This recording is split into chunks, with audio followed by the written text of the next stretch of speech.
For the Eastern Conference, Duncan Robinson and Tyler Herro's impact on Miami's success has been as unexpected as it's been frustrating. Miami has opened some eyes in these playoffs, and that's in large part thanks to the production of their pair of all-stars, the fiery Jimmy Butler and the versatile Bam Adebayo. However, the decision to sprinkle in the shooting of Robinson and Herro has deepened the complexity of Miami's attack.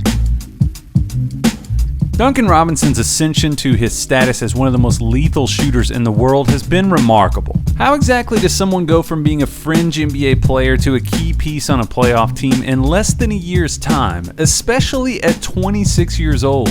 Did he see one of those cosmic lights like John Travolta did in Phenomenon and instantly possess shooting superpowers? Robinson's path has been unusual. He went from barely playing high school basketball in New Hampshire to a post-grad year at a place called Phillips Exeter Academy to a Division III liberal arts school called Williams College. He then transferred to Michigan to be a slug for John Beilein, playing 3 years there and then going undrafted in 2018. But things began to really change when Duncan signed a two-way contract with Miami after catching the attention of their front office. Robinson was always on the radar as a great shooter, but Miami clearly saw something specific in his shooting that led them to believe that he had an outside chance at becoming a valuable NBA player.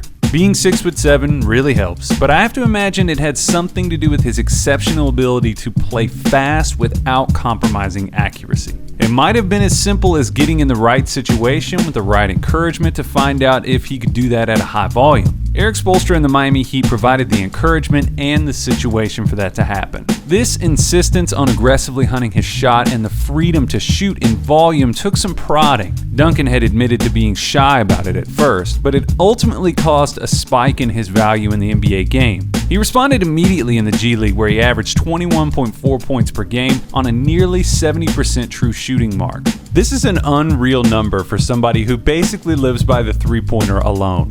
A killer detail about Robinson's offense is that all he needs is less than a second, and I mean that. His entire motion, from the catch to it's softly flying towards the rim and you're screwed, literally takes less than a second. Those seconds can be found all over the place within Miami's offense, and the makes are a reflection of that. On only 16% usage, Robinson was tied for third in three-point makes in 2019-20, trailing only Buddy Hield and James Harden. There were 22 games in which Duncan Robinson made at least 5 threes. Tyler Herro, on the other hand, after relishing villain status in Wisconsin and lighting it up at Kentucky, came into the league as something of a cult hero, and it's not overly difficult to see why.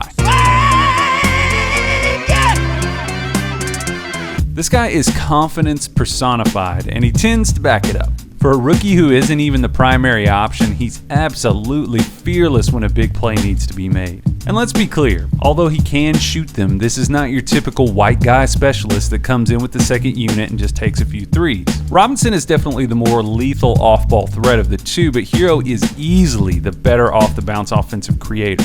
Tyler has some lateral wiggle with the ball in his hands, and he's got great touch and angular finishing sense around the rim. He's said many times that he's patterned himself after Devin Booker, and although I don't think that he has the same in-the-slot, mid-range shot-making ability that Book has, Herro could have a future as a dependable scorer and facilitator. If he becomes an above-average creator in the pick and roll, which is something that I think is possible, Miami's offensive firepower could become the stuff of nightmares. The high-motored, spatially savvy off-ball movement of Herro and Robinson can create a defensive headache in a number of ways. First, and this is obvious, but they provide spacing for Miami's primary options to work, which most often means Butler, Goran Dragic, and Bam. Second, Erik Spoelstra very cleverly pairs their off-ball movement with the screening and the passing of Bam Adebayo. No team in the NBA this season ran as much dribble handoff offense as the Miami Heat. Any set action within their scheme can turn into a series of dribble handoffs at any time. And the gravitational pull of the shooting that comes as a result of these handoffs creates more cuts than the DC Cinematic Universe. Third, Miami's shooters very frequently change from screener to cutter in the blink of an eye. They want to keep you in a state of imbalance, and they're great at it. Lastly, Miami loves to capitalize on the hectic improvisation that can happen when it seems like a play has broken down. Look at what happens when Robinson sees a potential dead end for Goran Dragic. Marcus Smart briefly looks to see what's happening behind him, and that's all that it takes. Duncan doesn't even have to shoot it. His His movement triggers Jaylen Brown and Smart to cover him, and Miami gets to explore a highly imbalanced floor. Beautiful. Herro and Robinson are not the only impactful shooters on the Heat's roster. Miami was second in team three-point percentage in the league, fielding 7 players that shot over 35%. 4 of those, Robinson, Jay Crowder, Myers Leonard, and Kelly Olynyk, shot over 40%. Their strength is in the way that they balance their pursuit of perimeter offense without becoming wholly dependent on it. Both Robinson and Herro will likely run up against their own physical limitations defensively, and that's made it difficult to put them on the floor together for long stretches. Herro can get bullied by bigger wings, and Robinson is positionally fine, but he just struggles to contain faster handlers in space. Lucky for them, they play with a slew of highly switchable, highly intelligent defenders that can provide support. Miami is a tricky team to fully put your finger on. Because their roster changed so much at the trade deadline, we don't have an enormous sample for them at full strength. Aspects of what they do are still evolving, and there are times when their young players seem to be improving by the minute.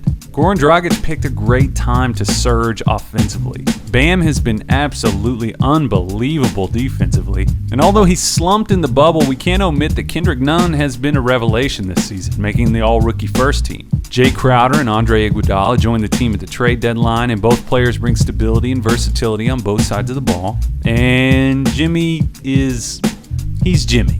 Game 1 of the Eastern Conference Finals was off the charts, and the counters are going to come fast and furious between these two brilliant coaches.